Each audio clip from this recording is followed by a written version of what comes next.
meilleur conseil que m'a donné mon meilleur directeur et mon meilleur manager commercial. C'était un vendeur hors pair. Mais avant, sais-tu, et que moins tu contrôles le niveau de confiance que tu peux accorder à un acheteur pour qu'il puisse acheter ton produit ou ton service, plus tu augmentes le pourcentage de chance d'un de tes concurrents de pouvoir gagner cette opportunité commerciale de vente. Et sais-tu pourquoi?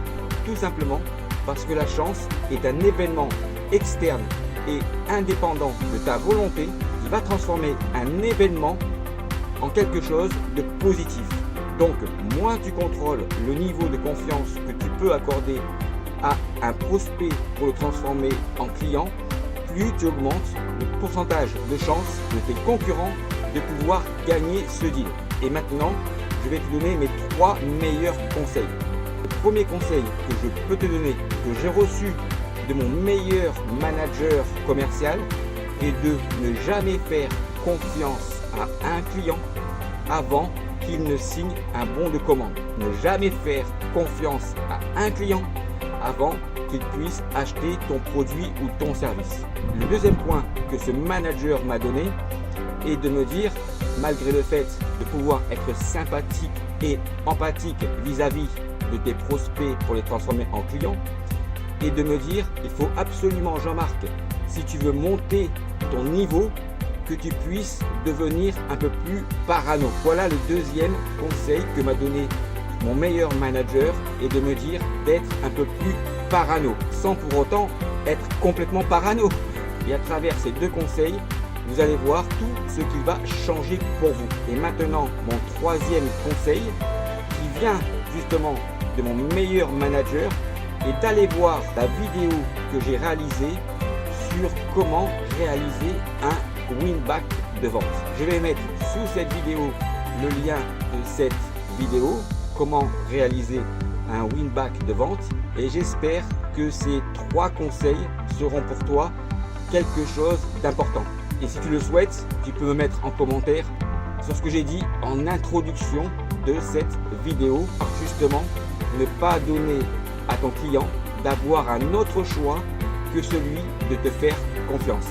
À bientôt. Comment réussir un win-back commercial? Bonjour à tous, j'espère que vous allez bien. Et aujourd'hui, je vais vous raconter une anecdote qui m'a permis de comprendre comment on peut réussir et traiter l'ensemble des objections d'un client qui n'est pas satisfait, pouvoir exécuter correctement un win-back commercial.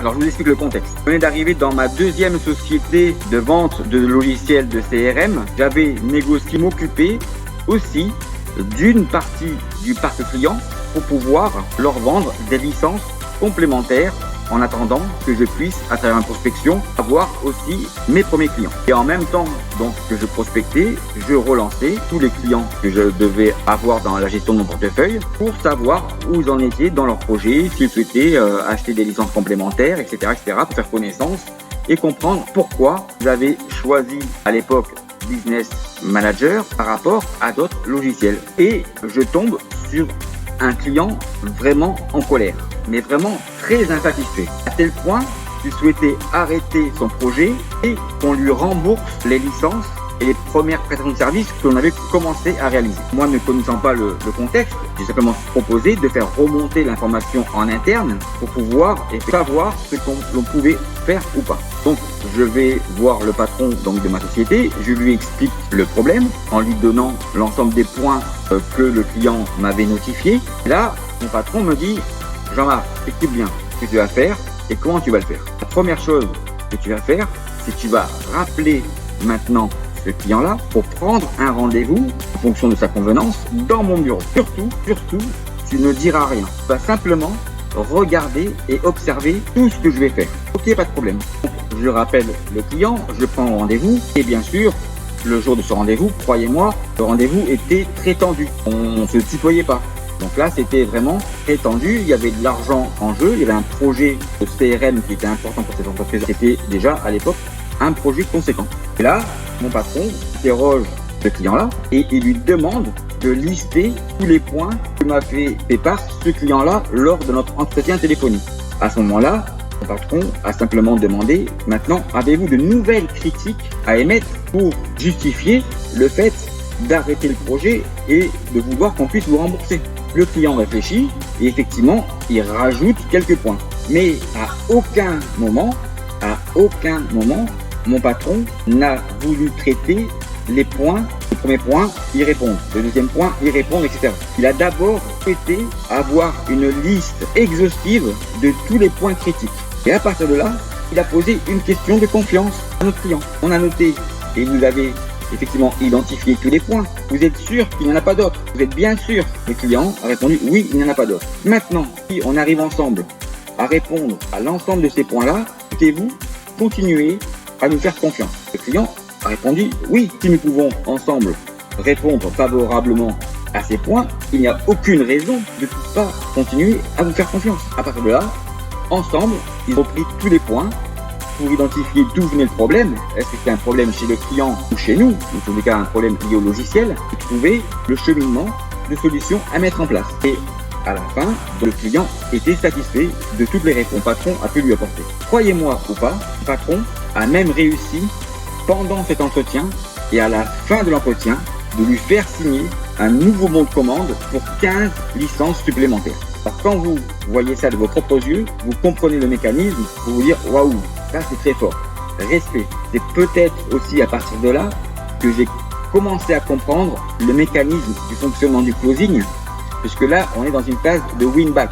On traite un petit peu le sujet différemment. Et la logique est la même. La première chose, c'est effectivement, lorsque cela vous arrive, de lister surtout tous les points. Ne jamais répondre point par point, puisque si vous faites une réponse à un point et que votre client argumente, il peut trouver un autre prétexte. Ou en tous les cas, justifier à travers un autre prétexte un problème ailleurs. Donc là, la première chose à faire, le conseil que je vous donne, c'est de lister tous les points. Une fois que vous avez listé tous les points, vous souhaitez avoir une réponse qui engendre que le client puisse continuer à vous faire confiance. Et à partir de là, vous traitez les points. Voilà comment ça marche. En tous les cas, je vous souhaite à tous et à toutes une bonne journée et peut-être cette vidéo vous permettra à vous aussi de faire des win-back lorsqu'ils arrivent. À très bientôt. Au revoir.